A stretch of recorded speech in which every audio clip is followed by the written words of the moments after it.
بسم اللہ الرحمن الرحیم۔ السلام علیکم دوستو، آپ لوگوں نے پچھلے دو پارٹس جو ہیں امید کرتا ہوں کہ سنے ہوں گے صلاح الدین ایوبی کی سٹوری کے۔ تو ہم اب اپنے نیکسٹ پارٹ کی طرف موو کرتے ہیں۔ تو بیسیکلی وہ جو دو پارٹ تھے ہمارا وہ پہلا جز تھا، تو ہم آگے نیکسٹ جز کی طرف موو کرتے ہیں۔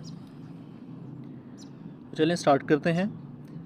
تاریخ اسلام کا یہ حقیقی ڈرامہ 23 مارچ 1169 کے روز سے شروع ہوتا ہے، جب صلاح الدین ایوبی کو مصر کا وائسرائے اور فوج کا کمانڈر ان چیف بنایا گیا۔ اسے اتنا بڑا رتبہ ایک تو اس لیے دیا گیا کہ وہ حکمران خاندان کا نونہال تھا، اور دوسرا اس لیے کہ اوائل عمر میں ہی وہ فن حرب و ضرب کا ماہر ہو گیا تھا۔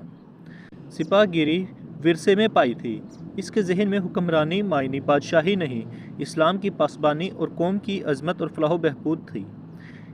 اس کا جب شعور بیدار ہوا تو پہلی خلش یہ محسوس کی کہ مسلمان حکمرانوں میں نہ صرف یہ کہ اتحاد نہیں، بلکہ وہ ایک دوسرے کی مدد سے بھی گریز کرتے تھے۔ وہ عیاش ہو گئے تھے۔ شراب اور عورت نے جہاں ان کی زندگی رنگین بنا رکھی تھی، وہاں عالم اسلام اور خدا کے اس عظیم مذہب کا مستقبل تاریک ہو گیا تھا۔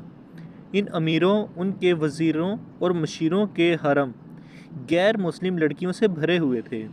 زیادہ تر لڑکیاں یہودی اور عیسائی تھیں، جنہیں خاص تربیت دے کر ان حرموں میں داخل کیا گیا تھا۔ غیر معمولی حسن اور اداکاری میں کمال رکھنے والی یہ لڑکیاں مسلمان حکمرانوں اور سربراہوں کے کردار اور قومی جذبے کو دمک کی طرح کھا رہی تھیں۔ اس کا نتیجہ یہ تھا کہ صلیبی، جن میں فرینک یعنی فرنگی خاص طور پر قابل ذکر ہیں، مسلمانوں کی سلطنتوں کے ٹکڑے ہڑپ کر جاتے تھے۔ بعض مسلم حکمران شاہ فرینک کو سالانہ ٹیکس یا جزیہ ادا کر رہے تھے، جس کی حیثیت گنڈا ٹیکس کی سی تھی۔ صلیبی اپنی جنگی قوت کے رعب سے اور چھوٹے موٹے حملوں سے حکمرانوں کو ڈراتے رہتے، کچھ علاقے پر قبضہ کر لیتے، تاوان اور ٹیکس وصول کرتے تھے۔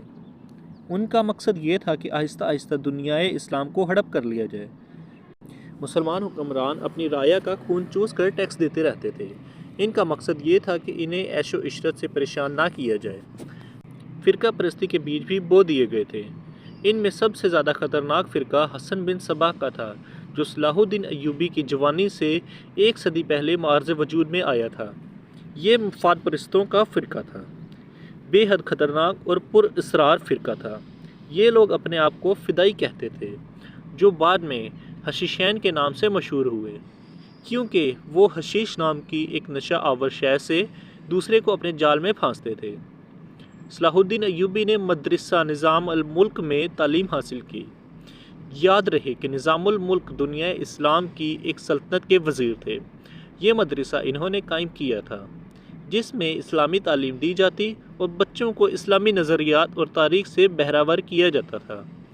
ایک مورخ ابن الاطہر کے مطابق نظام الملک حسن بن صباح کے فدائیوں کا پہلا شکار ہوئے تھے، کیونکہ وہ رومیوں کی توسیع پسندی کی راہ میں چٹان بنے ہوئے تھے۔ رومیوں نے 1091 میں انہیں فدائیوں کے ہاتھوں قتل کروا دیا۔ ان کا مدرسہ قائم رہا۔ صلاح الدین ایوبی نے وہیں تعلیم حاصل کی۔ اسی عمر میں اس نے سپاہ گیری کی تربیت اپنے بزرگوں سے لی۔ نور الدین زنگی نے اسے 40 جنگی چالیں سکھائیں، ملک کے انتظامات کے سبق دیے اور ڈپلومیسی میں مہارت دی۔ اس تعلیم و تربیت نے اس کے اندر وہ جذبہ پیدا کر دیا جس نے آگے چل کر اسے صلیبیوں کے لیے بجلی بنا دیا۔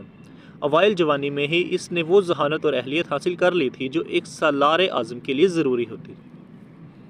صلاح الدین ایوبی نے فن حرب و ضرب میں جاسوسی، کمانڈو اور گوریلا آپریشن کو خصوصی اہمیت دی۔ اس نے دیکھ لیا تھا کہ صلیبی جاسوسی کے میدان میں آگے نکل گئے ہیں اور وہ مسلمانوں کے نظریات پر نہایت کارگر حملے کر رہے ہیں۔ صلاح الدین ایوبی نظریات کے محاذ پر لڑنا چاہتا تھا، جس میں تلوار استعمال نہیں ہوتی۔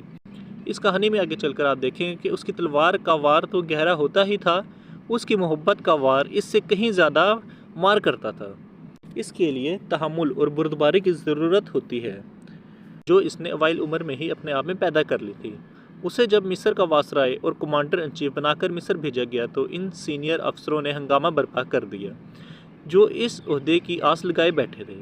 ان کی نگاہ میں صلاح الدین ایوبی ابھی طفل مکتب تھا، مگر اس طفل مکتب نے جب ان کا سامنا کیا انہوں نے جب اس کی باتیں سنی تو ان کا احتجاج سرد پڑ گیا۔ مورخ لین پول کے مطابق صلاح الدین ایوبی ڈسپلن کا بڑا ہی سخت ثابت ہوا۔ اس نے تفریحی، عیاشی اور آرام کو اپنے لیے اور اپنی فوج کے لیے حرام قرار دے دیا۔ اس نے اپنی دماغی اور جسمانی قوتوں کو صرف اس مقصد پر مرکوز کر دیا کہ سلطنت اسلامیہ کو مستحکم کرنا ہے اور صلیبیوں کو اس زمین سے نکالنا ہے۔ فلسطین پر وہ ہر قیمت پر قبضہ کرنا چاہتا تھا۔ اس نے یہی مقاصد اپنی فوج کو دیے۔ مصر کا وائسرائے بن کر اس نے کہا، خدا نے مجھے مصر کی سرزمین دی ہے، اس کی ذات باری مجھے فلسطین بھی عطا ضرور کرے گی۔ مگر مصر پہنچ کر اس پر انکشاف ہوا کہ اس کا مقابلہ صرف صلیبیوں سے ہی نہیں بلکہ اپنے مسلمان بھائیوں نے اس کی راہ میں بڑے بڑے حسین جال بچھا رکھے ہیں۔ وہ صلیبیوں کے عزائم اور جنگی قوت سے زیادہ خطرناک ہیں۔ تو دوستو، ہمارا دوسرا جز یہاں پر مکمل ہوتا ہے۔ تو انشاءاللہ ایک نئی ویڈیو میں آپ کے ساتھ ملاقات ہوگی جس میں ہم اپنا تیسرا جز جو ہے شروع کریں گے۔ تب تک کے لیے اجازت دیجیے اور اپنا خیال رکھیں۔ اللہ حافظ۔